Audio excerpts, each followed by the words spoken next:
दोस्तों आज की हमारी जो बुक समरी है वो होने वाली है द पावर ऑफ नाउ। यानी कि आज की जो पावर है वो क्या होने वाली है। यानी कि अक्सर या तो हम पास्ट में जीते हैं या फिर हम फ्यूचर में जीते हैं। हम आज के बारे में नहीं सोचते हैं। जो आज की पावर है उसको हम नहीं जानते हैं। हमारे माइंड में हमेशा भविष्य को लेकर के या फिर भूतकाल को लेकर के चिंता में पड़े रहते हैं, लेकिन हम आज में नहीं जीते हैं। जो आज हमारे पास है उसकी पावर को हम अनदेखा कर देते हैं। तो ये समरी हमको सिखाने वाली है कि आज की जो पावर है वो क्या है और इसको जान करके हम आज में कैसे जीना स्टार्ट कर सकते हैं। हमारी जो लाइफ है उसको हम कैसे अच्छा बना सकते हैं। अपने ब्रेन को हम कैसे अच्छा बना सकते हैं। हमारे ब्रेन में जो भी फालतू विचार चलते रहते हैं उनको हम कैसे अच्छा बना सकते हैं। कई बार आपने देखा होगा कि हमारे ब्रेन में काफ़ी गलत विचार, काफ़ी जो नेगेटिव विचार हैं वो आते रहते हैं, जिसकी वजह से हमारी बॉडी में भी कोई भी एनर्जी नहीं बचती है और इसके कारण ही हम किसी भी काम में कोई भी सफलता हासिल नहीं कर सकते हैं। हम अपनी लाइफ में कुछ भी नहीं कर सकते हैं। हमेशा अपने भविष्य के बारे में या फिर हमेशा अपने जो पास्ट है उसके बारे में सोच करके परेशान रहते हैं, लेकिन आज में हम नहीं जीना चाहते हैं। लेकिन आज हमारे पास जो है उसके बारे में हम कभी भी नहीं सोचते हैं। तो ये समरी हमको सिखाने वाली है कि हम आज की जो पावर है उसको जान करके हम कैसे आज में जीना स्टार्ट कर सकते हैं। अपने माइंड को हम कैसे अच्छा बना सकते हैं। ब्रेन की जो पेनफुल विचार हैं उनको कंट्रोल करने में आपको सहायता मिलेगी। आप हमेशा खुशी की स्टेट में जीना सीख जाएंगे। इससे आपकी जो बॉडी है उसमें एनर्जी से भरी रहेगी और आप बीमार भी काफ़ी कम पड़ेगी। आपकी जो बॉडी है काफ़ी एनर्जेटिक रहेगी हमेशा के लिए।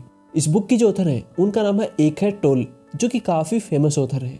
इस बुक में काफ़ी सारे लेसन बताए गए हैं हमारे माइंड को कंट्रोल करने के लिए, हमारी लाइफ को अच्छा बनाने के लिए। तो स्टार्ट करते हैं समरी को और जानते हैं द पावर ऑफ नाउ के बारे में। सबसे पहला जो लेसन है वो है separate your mind and body. यानी कि अपने माइंड को अपनी बॉडी से हमेशा अलग रखें। हमारे दुखों का कारण हमारा ब्रेन होता है। कई बार ब्रेन में पास्ट में हुई जो भी घटनाएं होती हैं उनके बारे में हम सोचने लगते हैं। इससे हम दुखी हो जाते हैं और इसका खामियाजा हमारी बॉडी को भी काफी भुगतना पड़ता है, क्योंकि ब्रेन जब दुखी होता है तो हमारी जो बॉडी है वो काफी स्ट्रेस हार्मोन्स को छोड़ती है। इन हार्मोन्स की वजह से हमारी धड़कन बढ़ जाती है, हमारी जो सांस है वो तेज हो जाती है, मुंह सूखने लगता है और हम स्ट्रेस में चले जाते हैं। और जो स्ट्रेस है वो जब लंबे समय तक चलता है तो वह डिप्रेशन में बदल जाता है और डिप्रेशन की वजह से इम्यूनिटी कम हो जाती है। इससे शरीर में तरह तरह की जो बीमारियां हैं वो लगनी स्टार्ट हो जाती हैं। इसलिए ऑथर ने कहा है कि ब्रेन को बॉडी से अलग करना सीखें। यानी कि जो ब्रेन के नेगेटिव विचार हैं उनको बॉडी तक न पहुंचने दें। इससे हमारे अंदर जो स्ट्रेस हार्मोन है वो नहीं निकलेंगे और बॉडी हमेशा अच्छी रहेगी। गौतम बुद्ध ने मेडिटेशन के जरिए ऐसी स्थिति हासिल कर ली थी। वे अपने ब्रेन को कंट्रोल कर लेते थे और उनके बुरे विचारों का प्रभाव बॉडी पर पड़ने ही नहीं देते थे। यानी कि हमें हमेशा अपनी बॉडी और माइंड को अलग रखना है। हमारे माइंड में जो भी नेगेटिव विचार हैं उनको सिर्फ माइंड तक रखना है, अपने बॉडी के ऊपर उनको हावी नहीं होने देना है। अगर आपके जो विचार हैं वो बॉडी तक आएंगे तो आपकी जो बॉडी है वो अच्छी नहीं होगी और इससे आपका जो काम है वो रुक सकता है। अगला जो लेसन है वो है ऑब्जर्व योर माइंड। अपने बॉडी को ब्रेन से डिटेच कर लेने के बाद में आप अपने ब्रेन पर फोकस करें और ये समझें कि आपकी कौन सी थिंकिंग आपको पेन दे रही है। क्या आपको दूसरे लोगों से जलन हो रही है? तो ऐसे विचारों से खुद को डिटेच करें। ये समझें कि इस दुनिया में कोई भी चीज़ अच्छी नहीं है। राजाओं के राज भी चले जाएंगे, बड़ी बड़ी जो फैक्ट्रियां हैं ये भी चली जाएंगी। फिर आप दूसरे से ईर्ष्या करके क्या कर रहे हो? सबकी जो अचीवमेंट है वो भी यही रह जाएगी। हर कोई व्यक्ति बूढ़ा होगा और अंत में चला जाएगा और यही एक सत्य है। यानी कि हमेशा अपना जो अंत है उसको याद रखें। इससे आपको किसी भी चीज़ से अटैच नहीं होंगे और जो नेगेटिव विचार है वो आपको तंग नहीं करेंगे। यानी कि आपको अपने माइंड में कोई भी जो नेगेटिव विचार है उनको नहीं रखने हैं। अक्सर हम दूसरे लोगों से जलन करने लगते हैं कि दूसरे लोग काफ़ी अच्छा कर रहे हैं लेकिन हम नहीं कर रहे हैं। ऐसा आपको नहीं करना है। अगर ऐसा करोगे तो आप कभी भी अच्छा नहीं कर पाओगे। इसलिए हमेशा अपना जो गोल है, अपना जो करियर है उसके ऊपर फोकस करें, ना कि दूसरों के ऊपर। दूसरे लोग क्या कर रहे हैं इससे आपको कोई भी मतलब नहीं होना चाहिए।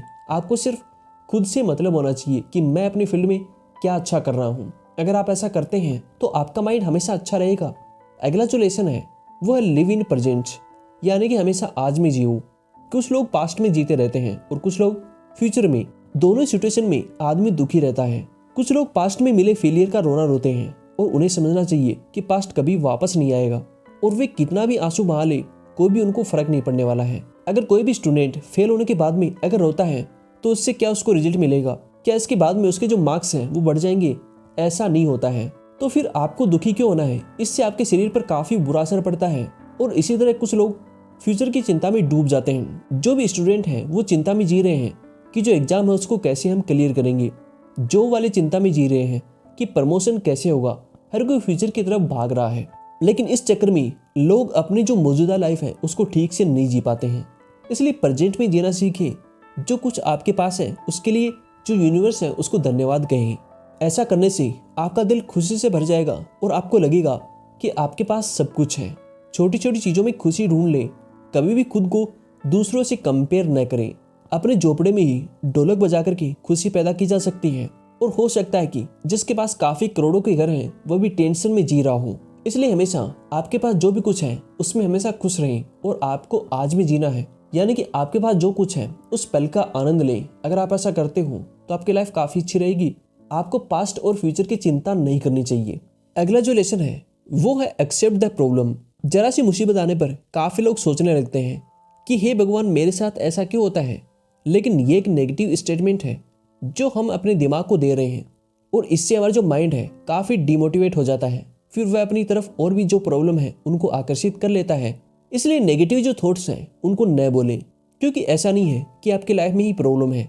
सबके साथ में कोई ना कोई प्रॉब्लम होती रहती है। इसलिए आपको जो माइंडसेट है उसको ऐसा बना ले कि हर दिन आपके पास में कुछ प्रॉब्लम आएंगी, लेकिन आप उन्हें सुलझाते रहेंगे और जीवन का मजा उठाते जाइए। जितना आप जो प्रॉब्लम है उसको सोल्व कर सकते हैं उतना ही कीजिए, लेकिन ऐसे आपको किसी बात को लेकर के परेशान नहीं होना है।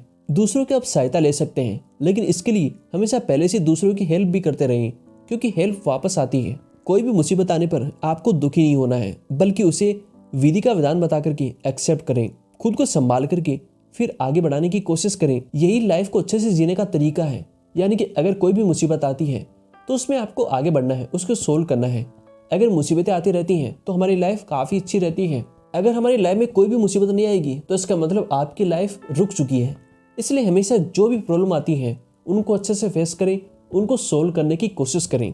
अगला जो लेसन है वो है बी इन अलर्ट स्टेट। अच्छे दिन आने पर लोग मजे में डूब जाते हैं और अपनी जिंदगी का ध्यान नहीं देते हैं, लेकिन हमारी जो लाइफ है वो हर पल बदलती रहती है। इसलिए हमेशा सजग रहे। अगर आपको कोई भी क्रिएटिव काम करना चाहते हैं तो हमेशा आपके पास अलर्ट होना चाहिए, क्योंकि क्रिएटिव विचार अचानक से आते हैं। वे कभी भी और कहीं पर भी आ सकते हैं। हो सकता है कि आप किसी काम के लिए जा रहे हो और आपके मन में कोई भी क्रिएटिव विचार आ सकता है।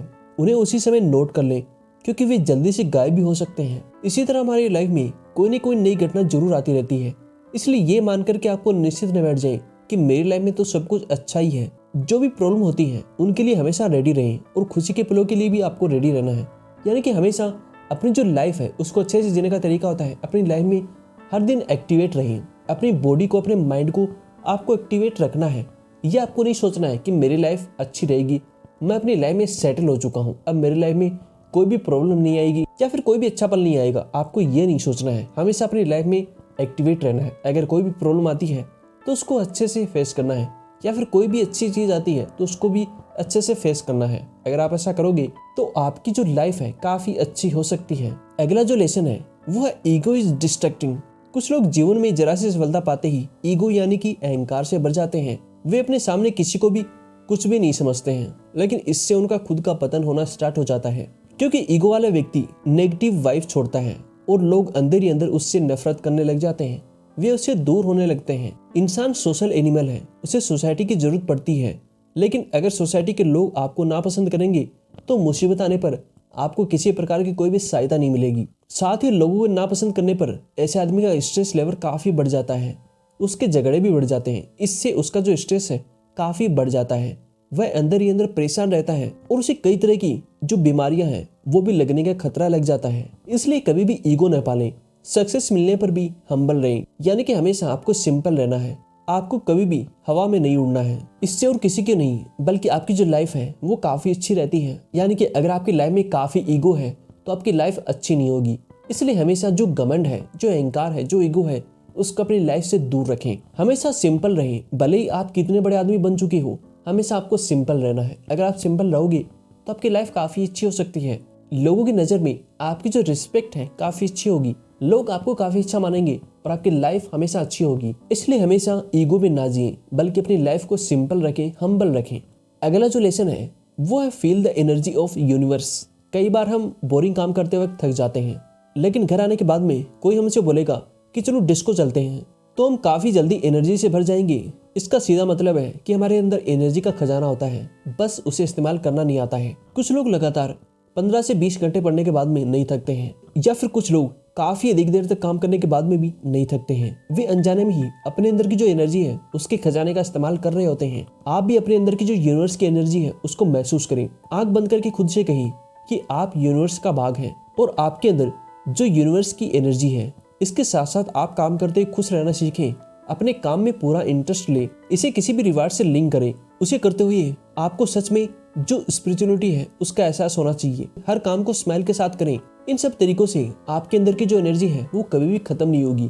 यानी कि हमारे अंदर जो एनर्जी है उसका खजाना होता है। हमारी एनर्जी कभी भी खत्म नहीं होती है। हमारे मन के अंदर जो विचार होते हैं वही हमारी एनर्जी को खत्म कर देते हैं। इसलिए हमेशा अपने जो विचार हैं उनको पॉजिटिव रखें। अगर अपने जो विचार पॉजिटिव रहेंगे तो हमारी एनर्जी कभी भी खत्म नहीं होगी और अपने काम में हम लगे रहेंगे। अपनी लाइफ में हम सफलता पा सकते हैं अपनी एनर्जी के थ्रू।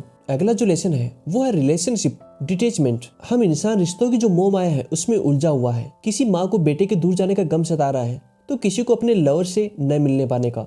रिश्तों में ज्यादा अटैचमेंट अच्छी नहीं है। यानी कि हमारे जो रिश्ते हैं उनको अधिक अटैचमेंट हमको नहीं देना चाहिए। गौतम बुद्ध ने अपनी इस मोह माया का त्याग कर दिया था। वे अपनी पत्नी और बच्चों को छोड़कर के ईश्वर की खोज में निकल पड़े थे, तभी उन्हें काफी अधिक सफलता मिल पाई थी। लेकिन सबको ऐसा करने की आवश्यकता नहीं है। बस आपको किसी के प्रेम में अंधा नहीं होना है। अगर आपके बच्चों को टाइम से घर आने में देर हो जाए तो आपको दुखी या फिर पागल नहीं होना है। बस फोन करके वजह पूछ लें।